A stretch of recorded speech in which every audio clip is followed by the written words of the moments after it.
Le MAG vous est présenté par You Know Why.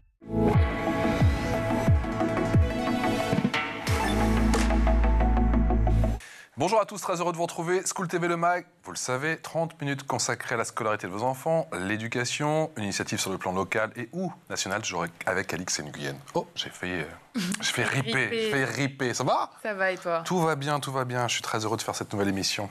On y va pour le sommaire. Le MAG qui fait étape aujourd'hui en Ardèche et plus précisément à Vinzieux, plus de 500 habitants. Nous partons à la rencontre du plus jeune maire de France. Ça fait 4 ans qu'Hugo Biolay est en poste. L'occasion de faire avec lui un bilan. Comment se porte la jeunesse rurale? Quels sont ses besoins? Quel soutien en matière d'orientation, de formation et d'accès à l'emploi? Les chantiers sont énormes, vous le verrez, mais les solutions existent également. Et puis il y aura une loupe, c'est avec Alix. Oui, et je vous parle de la Joséphine, une association 100% ardéchoise. Ah, que monsieur le maire connaît, j'ai l'impression. Oui. C'est parti, on y va. Tout à fait.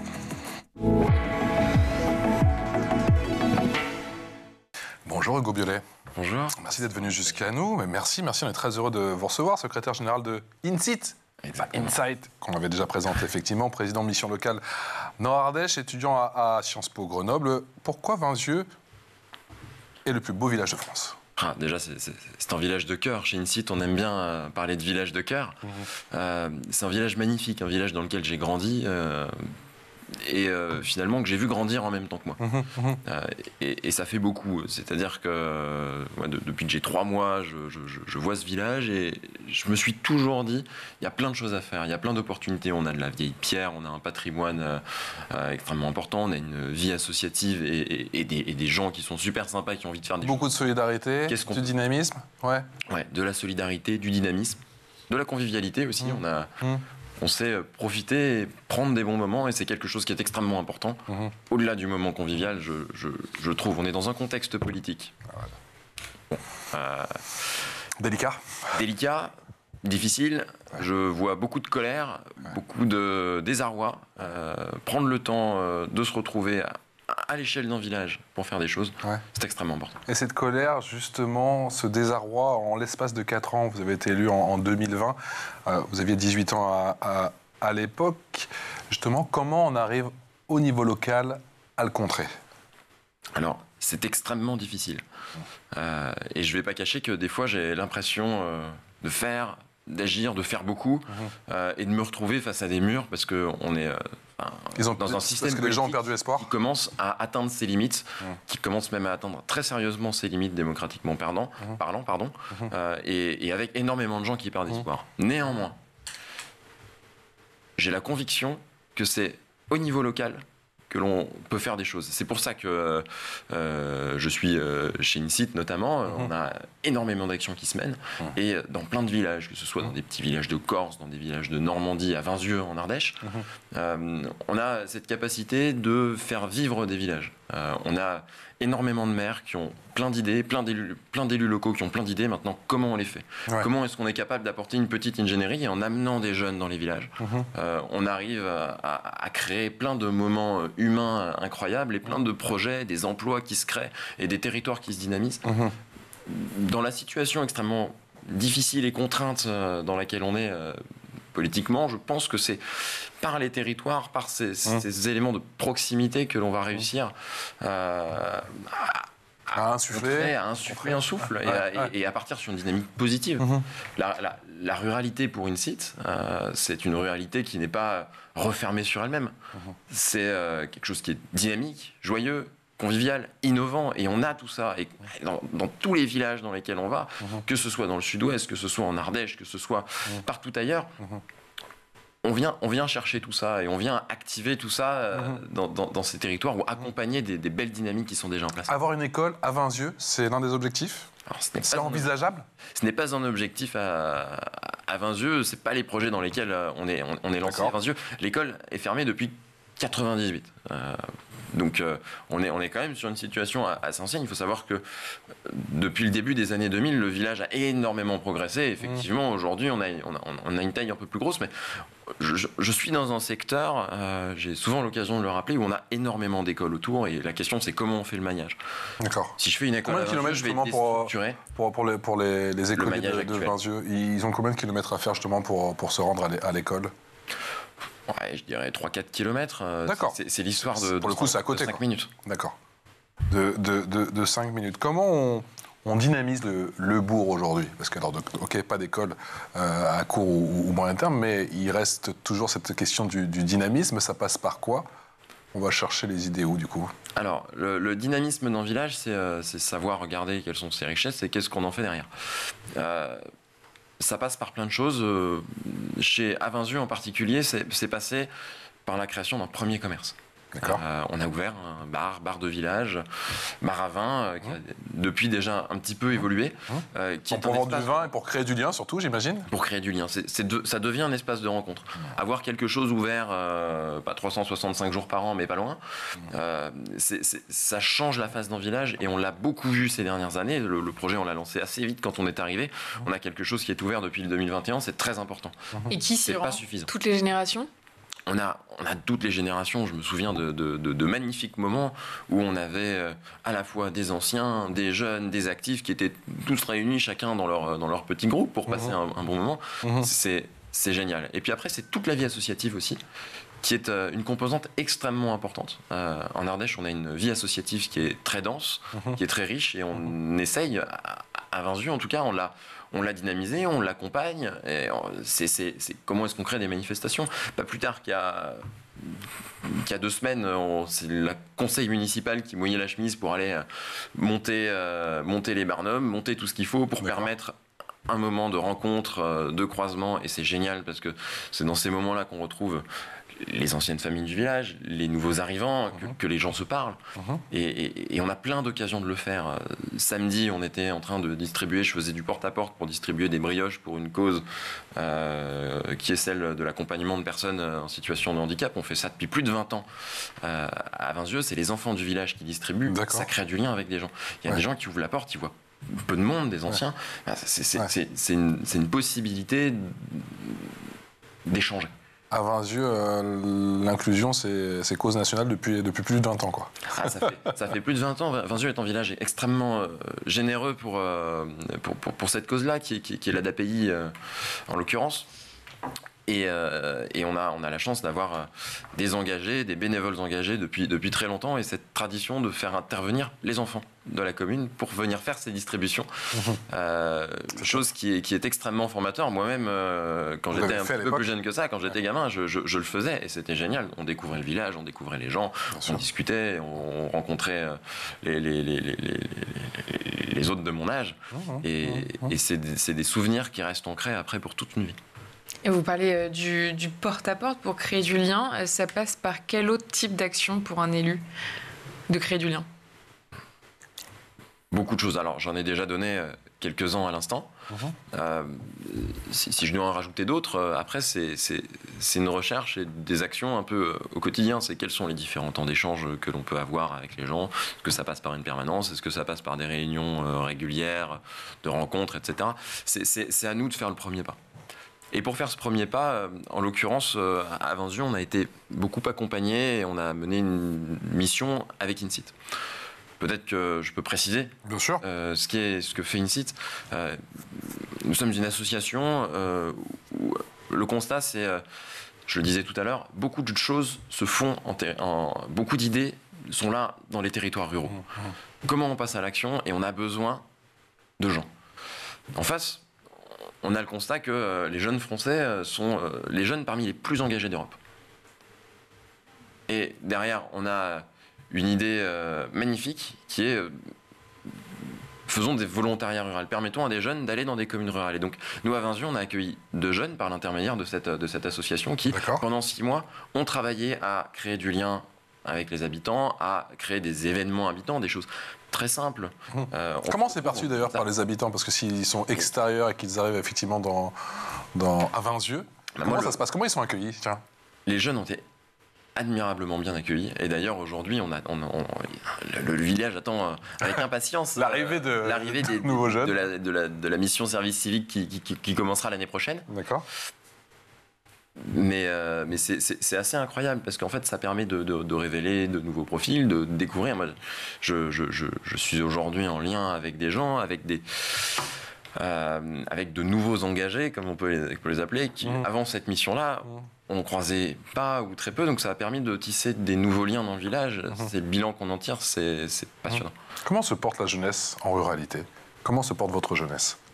Alors, la jeunesse, moi j'aime bien mettre un S. Ouais, à ruralité et à jeunesse. À ruralité et à jeunesse. D'accord. Il y en a beaucoup et j'ai l'occasion dans mes diverses missions d'en voir un certain nombre. Ce que je peux voir quand même, c'est un portrait qui est mitigé. Aujourd'hui, on a une jeunesse rurale et il y a de nombreuses études d'ailleurs qui sont sorties là-dessus, qui se sentent pleinement dans cette génération des oubliés. Et la ruralité de manière générale. On se retrouve dans des endroits où on a moins de services publics, l'accès à la santé très difficile, l'accès à l'emploi et surtout à la formation pour aller à l'emploi qui ne se fait pas devant chez moi et qui demande un investissement bien plus important. La mobilité énormément. Et donc le travail pour permettre d'émanciper les jeunes en milieu rural est extrêmement important. On a une structuration aujourd'hui dans la politique de la ville qui fait qu'on a pas mal de choses qui se passent en politique de la ville.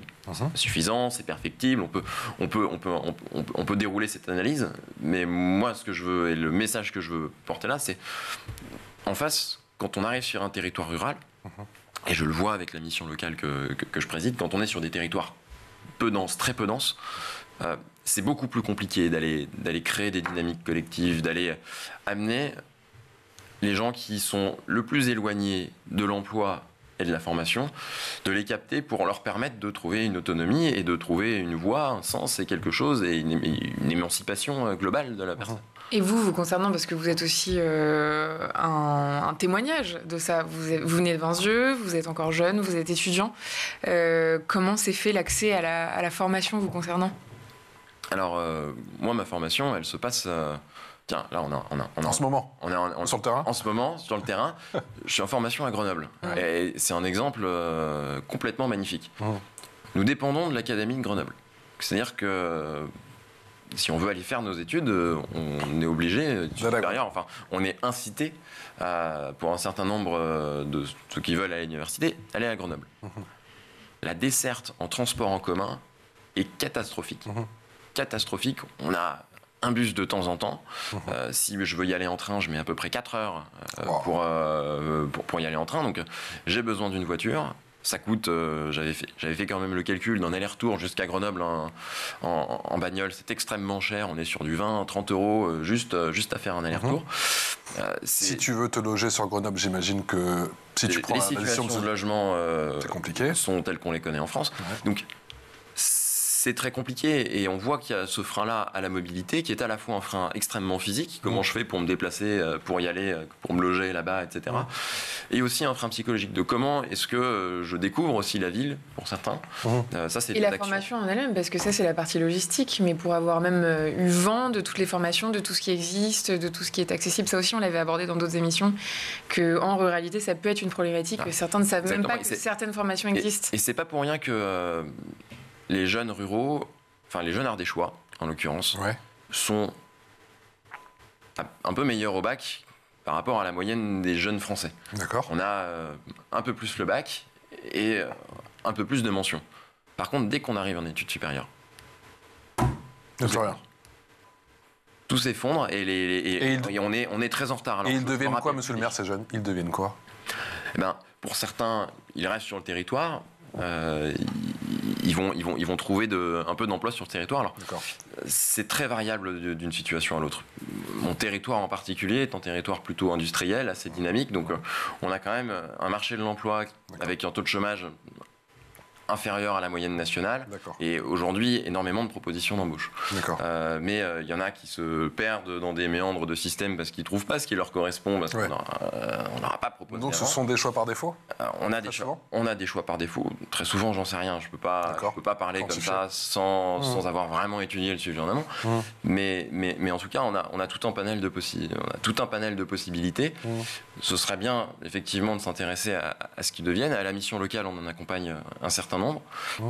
Et la question, c'est comment faire pour que ceux qui peuvent aller à l'université puissent y aller, de manière aussi à montrer que un jeune issu d'un territoire rural va aussi apporter un regard différent sur tous les cours qu'on peut lui proposer, peu importe la manière. Et puis après, il y a tous ceux qui pourraient se destiner à faire des travaux, des métiers beaucoup plus manuels. Et là, je trouve qu'on a énormément de progrès à faire. On a des métiers des corps de métier, des corps de formation en amont qui sont extrêmement sous-valorisés. Alors on a des superbes associations, je pense à une à Éclassant en l'occurrence, qui s'appelle l'Outil en main, qui essaye de faire en sorte à ce que des jeunes puissent se sensibiliser à ce que c'est que la charpente, la plomberie, la ferronnerie, etc. Où aujourd'hui on a des besoins immenses, mais comme on dit, ce sont des sous-métiers. Je suis un peu provoque et c'est volontaire. Ils n'y vont pas. Un vrai travail qu'on fait avec la mission locale, c'est comment est-ce qu'on les amène à regarder l'intégralité du spectre des possibles. Justement, je vais reprendre la question, je vous la repose, la question d'Alix. On a souvent fait des émissions effectivement sur les ruralités, sur ces jeunesses, et on se rend compte qu'il y a toujours cette barrière mentale, ces croyances limitantes. Qu'est-ce qui fait que vous n'aviez pas ce blocage, ou peut-être que vous l'avez eu un moment, et que vous ne l'avez plus après? Est-ce que vous avez croisé sur votre chemin quelqu'un? Est-ce que vous avez eu un mentor? Est-ce que vous avez eu une opportunité? Est-ce que vous avez fait un stage? Qu'est-ce qui s'est passé pour vous? Pour reprendre votre propre exemple, mais même si je sais que vous n'avez pas parlé de vous. Ça a été... Toujours comme ça. Ça a été, en fait, ça a été, je pense, un long processus. Ça a été beaucoup de rencontres. D'accord. Et c'est pour ça, d'ailleurs, que je crois beaucoup en ces rencontres qui peuvent petit à petit... À Vinzieux des rencontres à Vinzieux avec des habitants qui m'ont dit Hugo, tu voudrais que tu y ailles, ce serait génial, etc. Des rencontres à travers de stages. Je me rappelle notamment d'un directeur de cabinet d'une mairie à Annonay, avec qui j'ai beaucoup échangé à Annonay. Effectivement, on a beaucoup échangé. Et en fait, le fait qu'à un moment donné, il me fasse lire un parapheur, il me fasse passer un coup de fil sur des choses... On peut le citer, du quotidien. Derrière, ça m'a ouvert simplement la voie de « Ah ouais, c'est possible ». Moi, j'étais quelqu'un d'extrêmement timide il y a 5-10 ans de ça, incapable de parler. Là, on est 3 sur le plateau, ça commence à faire beaucoup. Aujourd'hui, c'est la même chose pour nous, vous inquiétez pas, c'est la même chose pour nous, monsieur. J'ai réussi à vaincre un petit peu ça, mais c'est parce qu'à un moment donné, il y a des gens qui m'ont fait confiance, qui m'ont dit non, mais passe ce coup de fil, allez, vas-y, et ça ouvre le champ des possibles. Mais de là à briguer un mandat de maire, il y a eu un moment décisif? Oui, probablement. En fait, il y a beaucoup de choses qui restent très floues. C'est-à-dire que je sentais que j'en avais envie, je sentais que j'avais envie de le faire. Il y avait effectivement, c'était assez évident. Moi, je voyais ce village, j'avais un peu de temps devant moi à cette époque-là. Je préparais les concours pour entrer à Sciences Po, et je me suis dit, mais après, bon, qu'est-ce que ça veut dire ? J'ai à perdre. Qu'est-ce que je veux vraiment faire ? J'avais, à travers les stages que j'ai pu faire, cette envie d'être sur le terrain et de faire. Et c'était une manière pour moi de faire et d'être utile et de me sentir utile. Quelque chose qui est très important. On a parlé beaucoup de liens pendant cette émission de tous ces jeunes qui parfois n'ont pas les codes, les clés et ne savent pas comment faire pour atteindre leurs objectifs. Surtout que vous l'avez dit qu'il y a un très bon taux de réussite au bac, mais que ça se complique très sérieusement après, effectivement, pour les études supérieures. Comment on arrive à tendre la main à tous ces jeunes qui passent un peu en dessous des radars? Alors, j'ai pas malheureusement, si j'avais une réponse... Pas de recette magique, quoi. Magique... mais du coup, c'est du cas par cas, c'est du bouche à oreille, c'est... Ce que je peux modestement dire, c'est que, à travers ce que je vois, ces jeunes-là qui sont cabossés, pour beaucoup et de plus en plus cabossés par l'école, on en voit beaucoup passer à la mission locale, qui est un réseau associatif qui est complémentaire à France Travail, qui accompagne les jeunes de 16 à 25, 26 ans, à essayer de trouver une formation, un emploi. Et là, on a énormément de choses, et l'objectif, globalement, c'est lever les freins. Donc, lever les freins, qu'est-ce que ça veut dire aujourd'hui? On a des freins de mobilité, on a des freins de logement, on a des freins de compétences psychosociales, ce qu'on appelle les soft skills, de comment faire pour me lever correctement, être fiable, etc. etc. Et donc, tout ça, comment dire? Tout ça, c'est un travail cousu main qui est fait par les employés de la mission locale, les salariés de la mission locale qui bossent d'arrache-pied avec chaque jeune, avec à la fois de l'accompagnement individuel, de l'accompagnement collectif. On est en train de faire monter un peu en puissance l'accompagnement manuel aussi pour mettre en action les jeunes, et puis un petit volet aussi psychologue Mais il y a besoin, hein. Avec un besoin énorme, des sessions qui sont très très vite remplies. C'est ça, parce qu'il y a toute la dimension santé mentale, et puis il y a la dimension aussi sur la prise de confiance. Bien sûr. Ça se joue avec des actions et aussi avec des mots. Alix. Vous êtes investi sur les enjeux climatiques, vous mettez des actions en œuvre également? Alors, pas assez à mon goût. Pas assez à mon goût. Investi... Oui, alors j'ai quelques petites actions, mais à Vinzieux, finalement, assez peu, si ce n'est de la sensibilisation. Nous sommes un petit village, plus de 500 habitants, on le disait, pas d'école, mais c'est comment est-ce que dans chaque action au quotidien, on essaye de faire les choses correctement. On va être amené à réfléchir sur nos espaces extérieurs. En fait, l'environnement au quotidien, c'est des choses qui sont très simples. On éteint l'éclairage public une partie de la nuit, c'est très bon pour la biodiversité, c'est très bon pour la consommation énergétique, c'est même plutôt pas mal pour les finances de la commune. Demain, on doit planter quelque chose, quelle essence d'arbre on plante? Est-ce que c'est toujours pertinent de mettre des fleurs dans des pots en sachant que la consommation d'eau, j'ai plus le facteur multiplicatif, mais on est entre 2 et 10 par rapport à du planté en pleine terre, etc., etc. Et donc, l'accumulation de toutes ces petites actions et ces éléments de sensibilisation sont extrêmement importants.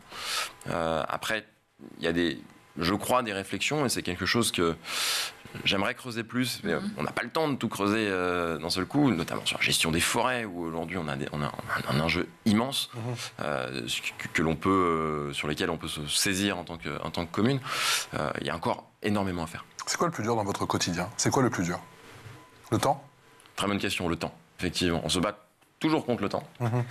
Toujours contre le temps. Vous aviez pris conscience de la tâche énorme que c'était quand vous êtes engagé, du coup, quand vous avez fait ce pari il y a 4 ans, et que vous avez été élu, vous avez dit, oula. J'en avais pour bonne partie conscience, parce que je m'étais renseigné un petit peu en amont, je ne suis pas parti comme ça à la fleur au fusil, mais par contre, j'ai été quand même impressionné par effectivement le temps que ça prend, la diversité des tâches que l'on peut être amené à faire. En fait, on doit savoir tout faire. Ouais. Et d'un seul coup... alors, on ne devient pas compétent sur tout, il faut travailler, il faut avoir l'humilité de dire non, ça je sais pas faire, et être élu. Alors, c'est moi qui suis là aujourd'hui, mais on est un conseil municipal, et si on n'était pas 11, on ferait pas grand-chose dans la commune. Moi, tout seul, je ferais pas grand-chose dans la commune. Et donc, toute cette gestion et le fait d'avoir une masse de choses à gérer extrêmement importante, une institution qu'il faut... saisir, il faut apprendre à travailler avec, que ce soit tout le spectre, les agences, les corps déconcentrés de l'État, etc. etc. Bon, toutes ces choses et tous ces sigles que je pourrais vous balancer. Non, s'il vous plaît. On va peut-être s'épargner ça ce matin. S'il vous plaît. Mais bon, globalement, une fois qu'on a fait tout ça, en fait, on passe énormément d'énergie dans une grosse machine pour essayer de faire changer un petit peu les choses. Et toute cette énergie-là va bien au-delà de ce à quoi je pouvais penser, et bien supérieure à l'énergie qu'on peut dépenser et à l'efficacité qu'on peut avoir sur le monde associatif tel que je le vis, par exemple. En parlant d'énergie et d'efficacité, on va dire que vous avez 3 pieds dans le réel, parce que vous êtes à 90% de votre temps à la tête de la mairie de Vinzieux, et puis vous avez 10% de votre temps consacré, au moins 10%, consacré aux études, Sciences Po Grenoble. Comment on change de casquette? Comment on passe d'une casquette à l'autre? J'imagine que ça doit faire un petit peu bizarre, non? Ouais, alors les pourcentages sont très variables d'un semestre à selon le temps. En ce moment, c'est peu. Demain, ce sera un peu plus. D'accord. On a quand même besoin, j'imagine, de cette partie théorique Le socle et la base théorique, elle est importante. Et elle doit être amenée à être ancrée dans le réel. Moi, ce que je peux faire en études est très important. Ça permet de conceptualiser, ça permet de gagner énormément de temps sur ce que je fais au quotidien. Mais derrière, toujours... J'ai l'impression, pardon de vous couper, que vous avez fait l'inverse du cursus habituel. C'est-à-dire qu'en général, on commence un peu par la théorie et on complète avec l'alternance, le stage et tout ça dans la vie réelle. J'ai l'impression que c'est... On apprend sur le terrain, on y va, on n'a pas le choix. Il y a des dossiers qui sont urgents, on doit les traiter. Et puis, bien sûr, on complète quand on a le temps avec la partie théorique. Exactement. Et ça marche. Ça se passe plutôt comme ça, effectivement. Et c'est le cas en réalité. Mais peu importe l'âge à laquelle on arrive dans une mairie, il y a tellement une diversité qu'en fait on découvre sur le tas. La question c'est comment est-ce qu'on s'outille, quelles sont les méthodes qu'on emploie pour faire les choses correctement et pour pas passer à côté des différents sujets. Mais inversement, est-ce que votre mandat de maire et votre activité de maire, ça vous apporte quelque chose dans le cadre de vos études ? Vous sentez une plus-value par rapport aux autres étudiants ? Il y a une plus-value énorme. Il y a un petit décalage. Il y a une plus-value énorme et il y a un décalage en fait énorme entre une vie d'élu et une vie d'étudiant, ne serait-ce que par la diversité et la densité de ce qui s'y passe. Quand on passe des longues journées et en fait, je vais vous dire, mais sur une semaine comme celle-là, je traite de questions d'urbanisme, je traite de questions de marché public parce qu'on est en train de lancer des travaux qui sont importants qui vont démarrer le mois prochain dans la commune, qu'on va présenter donc réunion publique ce vendredi. Je traite de sujets de biodiversité parce qu'on a eu un petit souci quelque part. Je traite de sujets de réseau. Donc, en fait, tous ces sujets-là, on est amené petit à petit à les traiter et on a la chance d'avoir énormément de gens qui s'y connaissent aussi, qui viennent nous apprendre à comment ça marche, etc. etc. Et j'ai vraiment cette passion-là, et que ce soit à la mairie, que ce soit à la mission locale, où en ce moment on est en train d'écrire et de refondre le projet associatif. C'est des moments qui sont géniaux, parce qu'on se pose la question de quel est le sens de ce qu'on fait dans une mission locale, comment est-ce qu'on accompagne les jeunes, quelle est la typologie des jeunes que l'on accompagne, comment est-ce qu'on va plus en territoire rural, comment est-ce qu'on pense et on repense le lien avec les entreprises, comment... Et je pourrais en dérouler comme ça assez longtemps, et tout ça est extrêmement formateur. J'apprends et je me nourris beaucoup de toutes ces rencontres et de toutes ces expériences. Formateur et passionnant. Et on adore vous écouter, mais le temps file, et c'est l'heure de la loupe, et c'est avec Alix.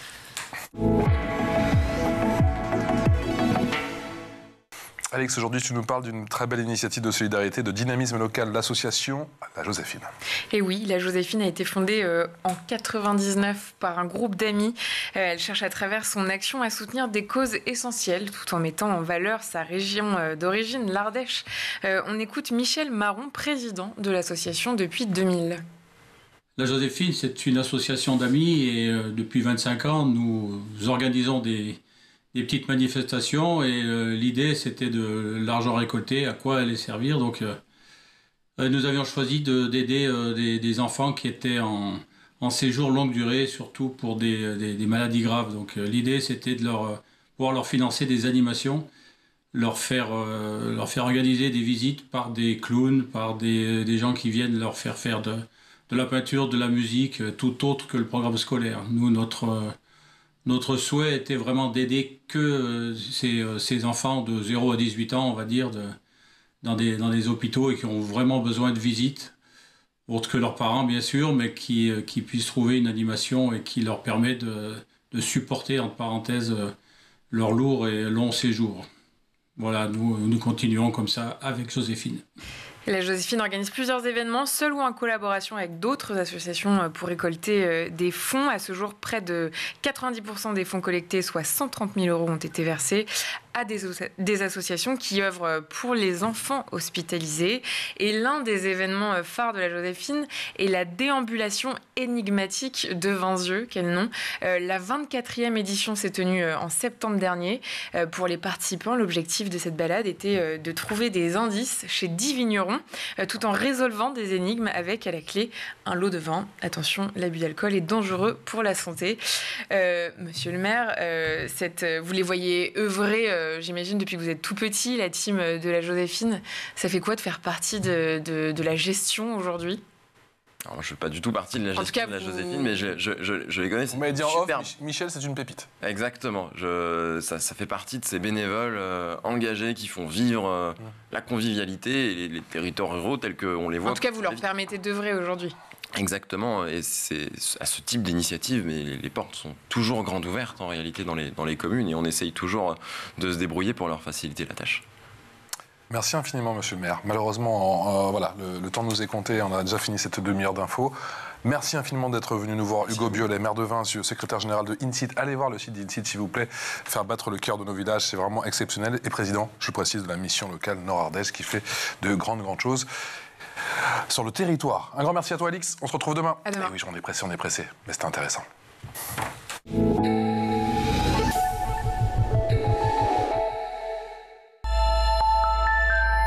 Le MAG vous a été